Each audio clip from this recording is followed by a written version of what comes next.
আল্লাহ যদি হাসরের ময়দানে বলে, বান্দা এটা আমার দেওয়া জিহ্বা ছিল, কতজন রে ডাকলি বন্ধু। আল্লাহ যদি বলে, বান্দা আমার এই জবানে আমার নামটাকে আমি একবারও শোনার অধিকার ছিল না, আমার এই কপালটায় আজকের সারাদিনে আমি একটা সেজদাও পাওনা ছিলাম না,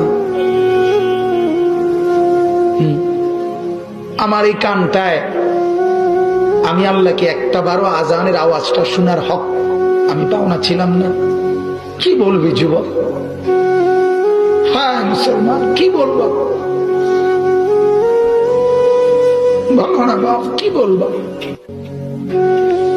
এক মা যদি বলে, মা তার পাষাণ ছেলেকেও যদি মা বলে, এরে বাপ 9টা মাস তোরে পেটে ধরছি রে বাপ, 2টা বছর তোরে বুকের দুধ খাওয়াইছি বাপ, বিনিময়ে তুই আজকে আমার মতো মা রে ভুলে গেলি বাপ, কেমনে রে সহ্য করলি?